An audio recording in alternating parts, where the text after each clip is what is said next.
All right, so we are live. And so this is the Retro Game Cafe live show. And what I will be doing tonight is talking about some of the upcoming games I'm planning on reviewing and doing videos on, and what you can look forward to coming up on the channel. So I figure that reviews are good, and I definitely want to keep doing review videos, but I also wanted to try my hand at doing some live shows here to go over maybe some other topics related to the games that I'll be reviewing, and just generally gaming life back in the 90s, and being a kid back then, and kind of some of the other discussion that goes along with that. So to start off, it's probably a little bit of a giveaway in the title of today's show. But yeah, I will be planning to do some LucasArts games coming up.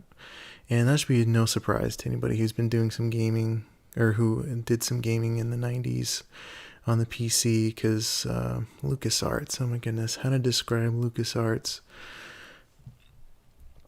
It was just magical. It really was a magical time. Like, think about how big Star Wars is to you, like how big Star Wars was as a fan. And then think about being able to actually play games related to Star Wars and to some of the other things Lucas created, like Indiana Jones. It was such an incredible entity, I guess. But before that,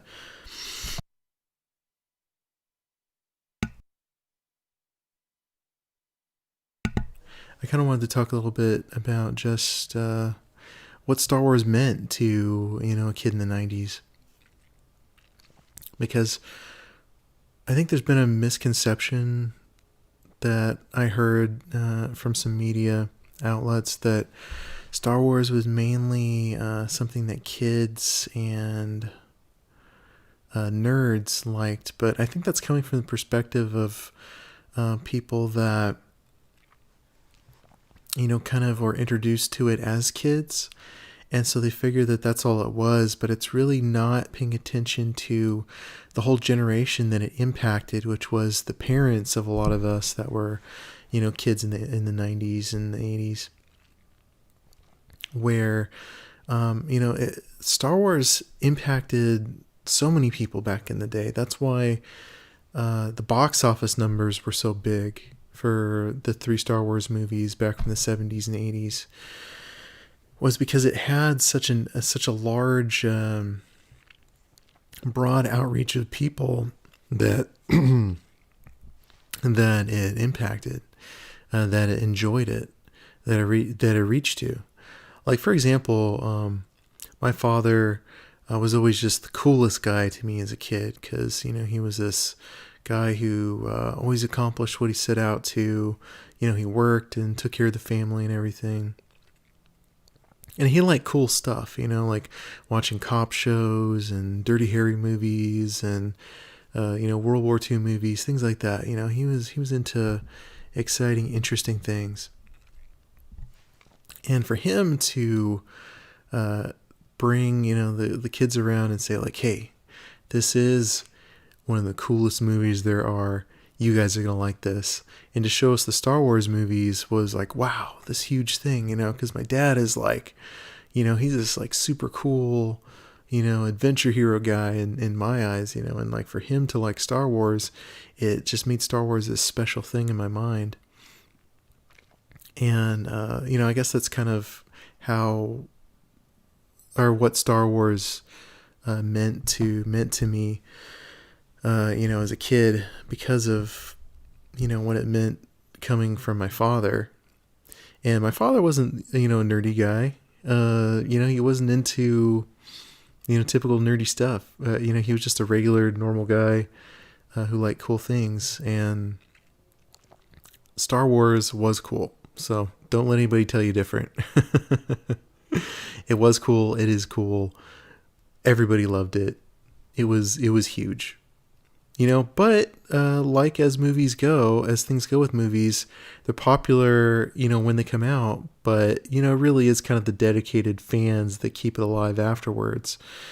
So, that's why you're not going to have that,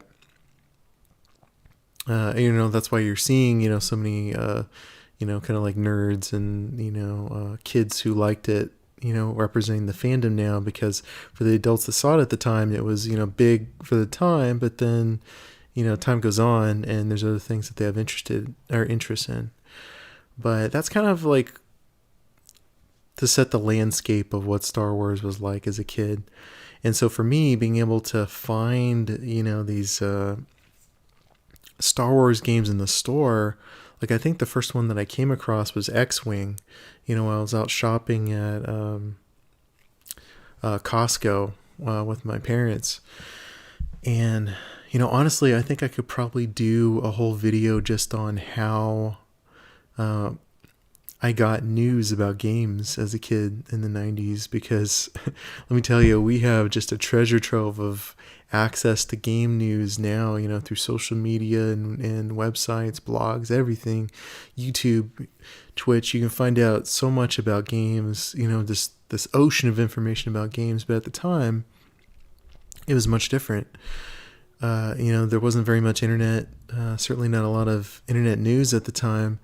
So my access for games was essentially what I could read off the back of a game box at a store, or, like the rare pieces of game media that I could come across. I will tell one story. Back where I lived, there used to be this free little magazine. And so the reason why I bring up this free little magazine is because I didn't have money to spend on getting game magazines, which I would have loved, but, didn't have the money for.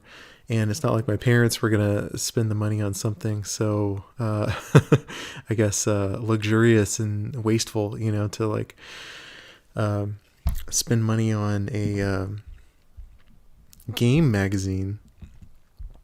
Forget about it. Not going to happen. So, I didn't have game magazines. So what did I have? TV? Nah, come on. There weren't any TV shows covering games. So what did I have? Well, luckily I think it was actually going to a donut shop one time with my mom. I looked over at like the newspaper bins, and there was actually some free magazines being given out. And one of them was like this local magazine about technology and computers and stuff. So I picked it up. I think it was mostly about advertisements, but anyway, I picked it up. And, I was reading that, enjoying reading through different articles and stuff like that once I got home. And I found they actually had an article about games. There was a guy in there who actually did game reviews and a little bit of game news. And so this was amazing. Like, to be able to actually read game information, from a source regularly. Oh, it was amazing. It was one of those things where things become extra special when it's not entirely in your control. It would be, hey mom, when are we going to go to the drugstore again? Or when are we going to go to that donut shop? So I'd have an opportunity to actually go pick up another one of these, little magazines, or, to see if they actually had a new issue out. So that was great. I used to collect these. I had a whole stack of them. And I'd even go back and read about, I'd go back and read about an old game that had come out, I'd read about, I'd go back issues to read about the different games that had been written about previously, just because it was so special to be able to read about these old games. So I would, have to either that magazine, or it would be going to the stores. And, I'd, be begging my parents, like, hey, can I go to the store? Can we go to CompUSA? When they would want to say that they needed to go grocery shopping on a Sunday night, or Wednesday night or something, I would say, "Ooh, are we gonna go to this Costco that's close to the Comp USA? Can we go there?" Actually, I think it was Price Club at the time. This was even before Costco was Price Club. So it's like, "Hey, we going to the Costco?" So yeah, like, so there is where I found, LucasArts games like X-Wing, and seeing X-Wing, I was like, oh my goodness, this is incredible. Can actually get to play, I've played with Legos, I've played with my little, action figures. I can actually play with a real, X-Wing, in my mind, like with my joystick, and like actually get to fly around X-Wings. And one of the big things on the back of the box, was get to blow up the Death Star. So I was like, this is amazing. So I was super excited about that. But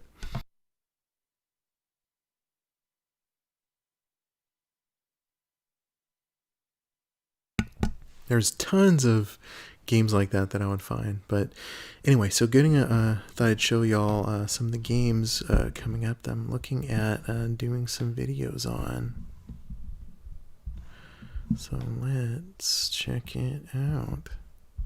So Grim Fandango, and I know they have the remastered there, but Grim Fandango. So this game, like, wow. What was so cool about Grim Fandango was I originally saw the box at the Price Club. When I was out there shopping with my parents, I'd duck over to the software and computer section, play around on the computers for a bit, and then I would check out what games they had. And I saw LucasArts. That's what drew me to this. But I was like, oh, this is a little bit odd. A weird, Mexican Day of the Dead kind of art style in a game. Like, what's that all about? That's not Indiana Jones. That's not Star Wars. What's the deal? But, I picked it up. It kind of was like a bit of a curiosity to me, but I didn't have it so much on my radar. And it wasn't until actually community college, actually. I was actually at a community college, and I went over to the computer lab. I was taking like some computer lab classes or something, and I can't remember what I was doing, but I think it was after a class sometime or before a class. One of the teachers said, hey, there's a bunch of software in the back that we're going to be giving away. We're just going to give it away, so you guys could go take whatever of it if you want. Go have a look. And I went back there, and there was a few different titles, some computer software I wasn't too interested in, to be honest. But what they did have was Grim Fandango. So I was actually able to grab a copy for free, and it was in the box, and I feel so bad. I don't have the box anymore. I don't remember what happened to it, but it was kind of like crushed and worn out and beaten up. So I thought, oh, I don't really need the box cover, so whatever, I'll just go with the I wonder if I can find the box cover. I'll just go with the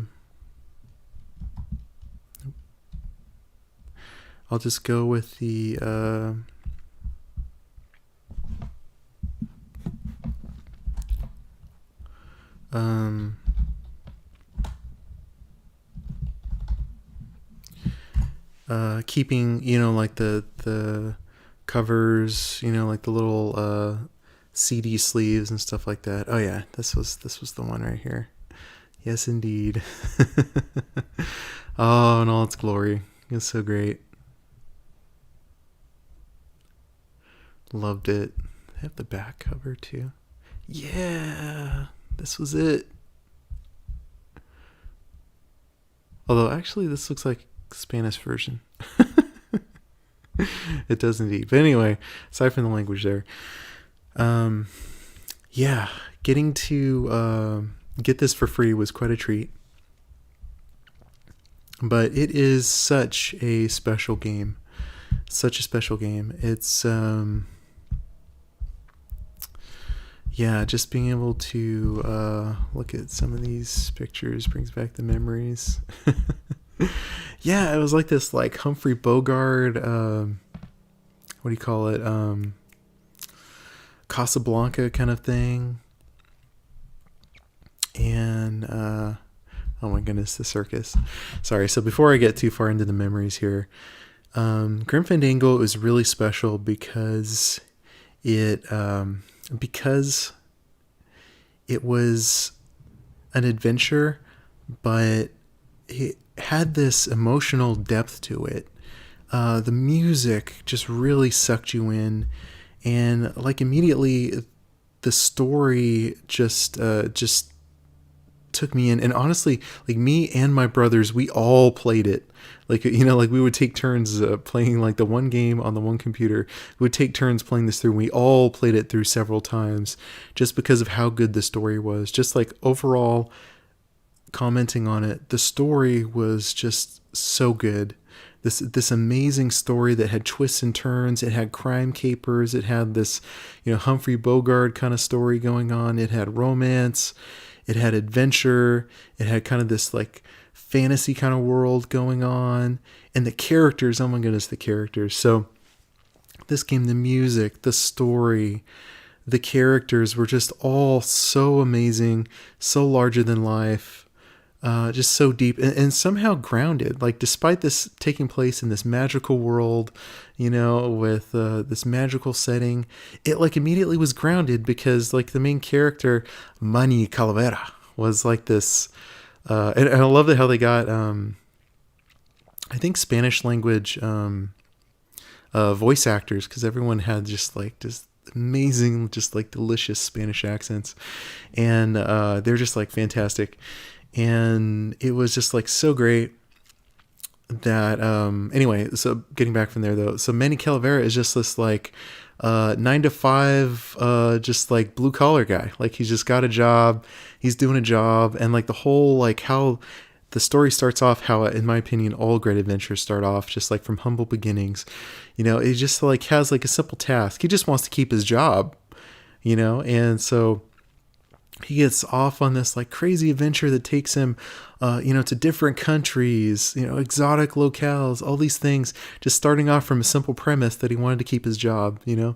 So I'm going way too in depth here to talk about it, but it's just such a great game. I love Grim Fandango. I could talk about it for hours. But so definitely gonna be having a great review there on Grim Fandango. Just going also into the adventure world there, Indiana Jones and the Fate of Atlantis. I think after X-Wing, I think Indiana Jones was the next game that we got. Dark Forces might have been the next one. I'll have to like try to remember it. But Indiana Jones, just such a great franchise, and Indiana Jones and the Fate of Atlantis was like honestly a truly good and excellent entry into the Indiana Jones series. Like, I'll honestly put it up there with the best Indiana Jones stories. Like, to me, it's the tops. Like, it's up there with, you know, Raiders, and like honestly, it's up there with Raiders in my opinion. The story is that good. And it just like saddens me that they never actually tried to do a Indiana Jones and the Fate of Atlantis movie. Like, I would have loved that so much. But sadly, they never did. We got the Crystal Skull instead. Which, it's so disappointing, because Fate of Atlantis, it's not even about the gameplay mechanics. Like, even though the gameplay mechanics are like really excellent. What if we get some actual... There we go. It was the like the actual story itself that just like led you through. Like over here, I remember this was Crete, and like I remember exactly that you needed to open this door, and you know, and you had Sorry, I'm actually getting into the gameplay mechanics by when I start off by saying that the gameplay mechanics weren't that important, but it was the setting, it was the characters. You're out there with Sophia. I'm trying to remember her last name, but you're out there with like these other characters, and you meet other characters. You have sidekicks. It's like a full-on Indiana Jones adventure, and you're out there exploring. And Indiana Jones has all these like great, funny quips that he's saying, funny things that he would say, and it's like you're in an Indiana Jones adventure. It's like you're actually in a movie because you get all these opportunities to like interact with stuff. Like you're there, you have these tools and these items that you pick up, and you can pretty much look at and interact with like anything that you come across in the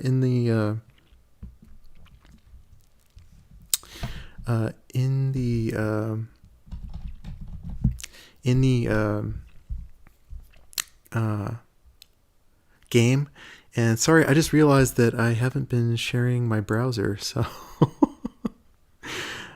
sorry about that. So yeah, so here's what I've been talking about.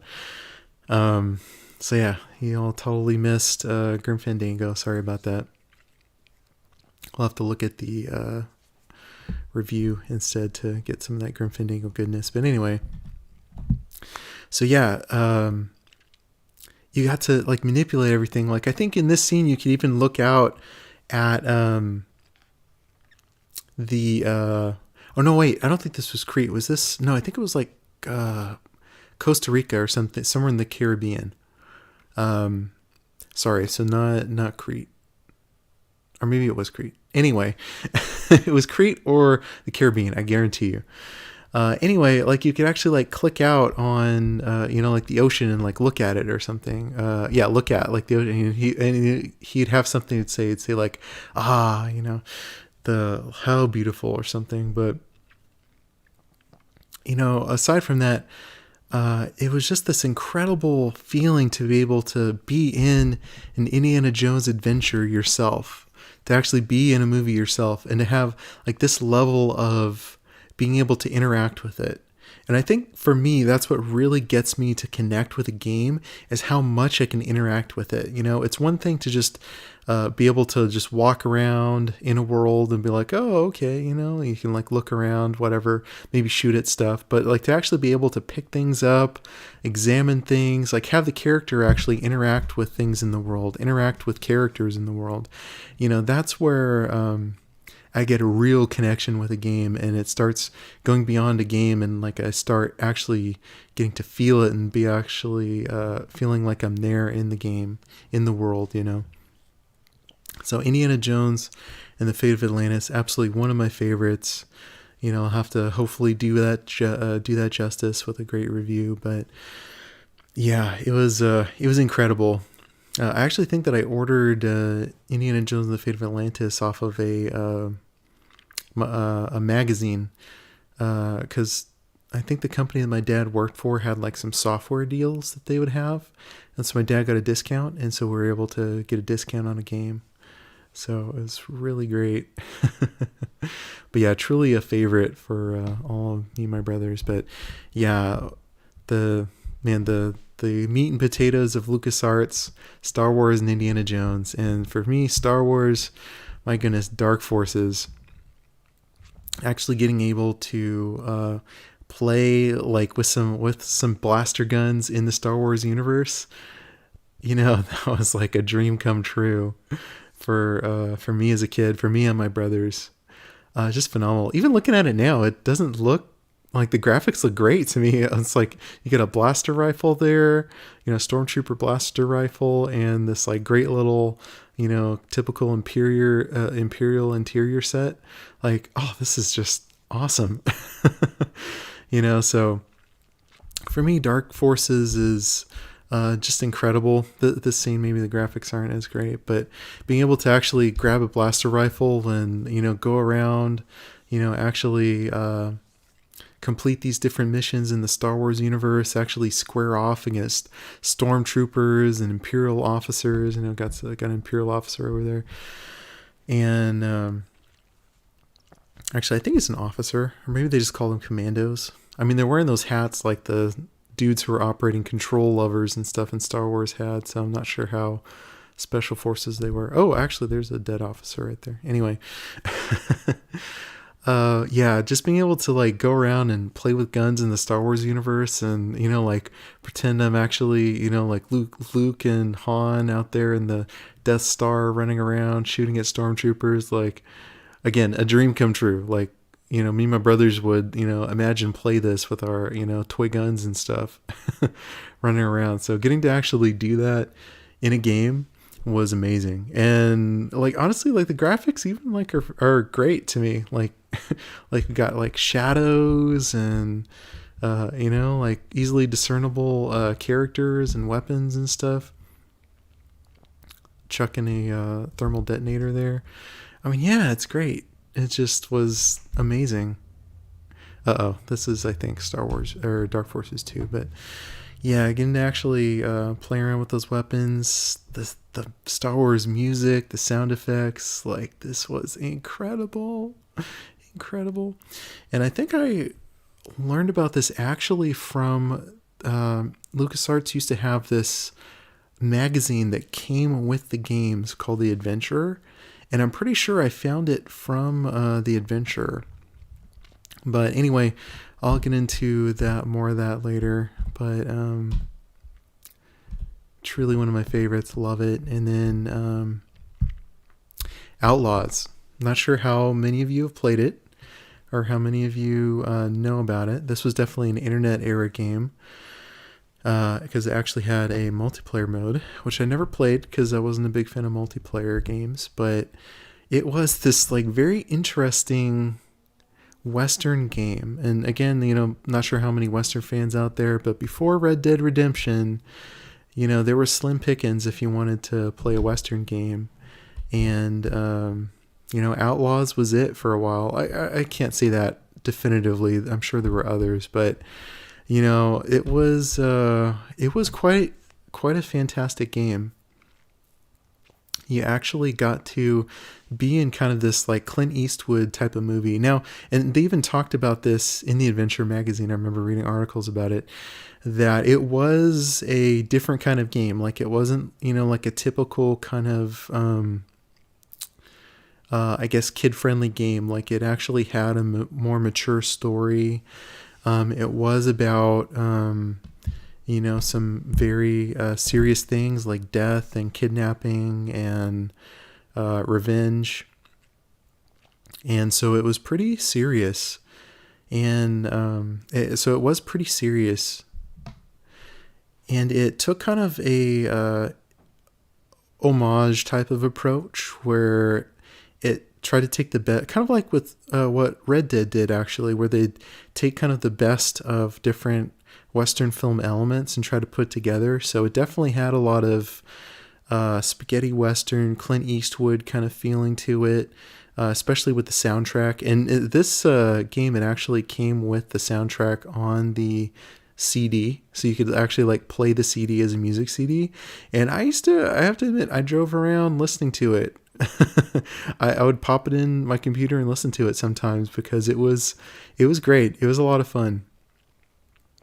Really good music.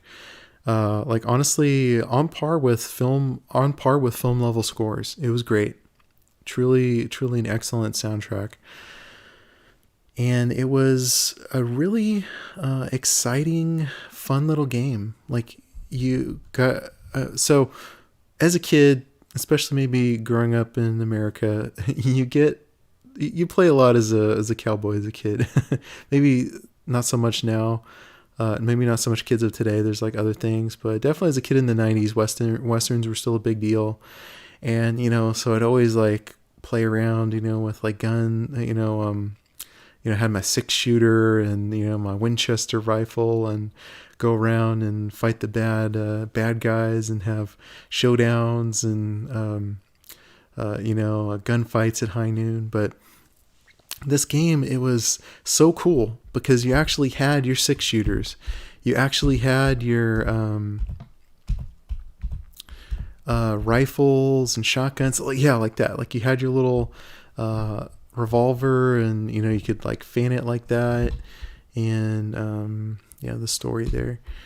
You had like your shotguns, single barrel shotguns, double barrel shotguns. You had your guys like that who would shoot two guns, which I think was pretty new for games to actually have villains that opponents that fired two guns. So it was really cool. It even had like a little sniper rifle with a scope. That's right. You could like shoot out windows and shoot through windows. You know, realistic types of reloading. I recall the hombre in the red shirt over there. Like he was pretty tough. Like you can note by his square, stocky appearance that he could take more shots than some of the other people. But yeah, you'd load, and so it had this like interesting, like kind of cartoon aesthetic, which is an interesting kind of contrast to the very serious story. Was it had this like kind of graphic novel art style. So a really unique game. You know, this is when they made games that had a lot of unique traits to it. You know, it's like, so we're going to do a Western. It's going to have, you know, kind of Clint Eastwood movie kind of aesthetics, old John Wayne movie kind of aesthetics. It's going to have like a bunch of classic Western kind of cliches. We're going to do this serious story, you know, with like high stakes and a lot of like sadness and drama. But we're going to do this graphic novel art style, and we're going to have this like really engaging, interesting story that's going to spread out across like a large game. You know, very interesting, ambitious game. And I'll have to look up for the review about how successful it was. I'm not sure if, you know, all of that, you know, ingenuity really paid off. But I know for me it did, because and I think it had critical acclaim as well, but it was really an excellent game. I really liked it, and definitely one of my favorites that I would play back in the day. So, yeah, so that's kind of covering what we have to look forward to coming up for the channel. And you know, for these live shows, I think I'd like to do weekly, because I think there's things in classic gaming as well as even modern gaming that are worth topics that are worth bringing up, and just things that are on my mind, just as far as games and things like that I'd like to talk about. Like I think if I was gonna talk more about you know, my childhood with games and how I'd find out about games and keep up on them, and, you know, trips to the store and stuff. I'd probably cover that more on these types of shows, I think. I think this would be a good place for those. And yeah, just kind of generally talking about and generally bringing up, I think, news, just kind of gaming news that I've come across. There's usually something coming up, or something that I read about or find out about during the week that I find interesting and worth, or, you know, that I want to talk about. It's just something that interests me or excites me and that I'd like to bring up, and I think this would be a good place for it. So yeah, so it was interesting. Hope you all enjoyed that. I had fun chatting about all this stuff. That's pretty much what I was hoping to do. So yeah, look forward to some interesting reviews, and you should be seeing at least weekly some more updates from me and little discussions on the state of games and gaming just in general. So you all take care.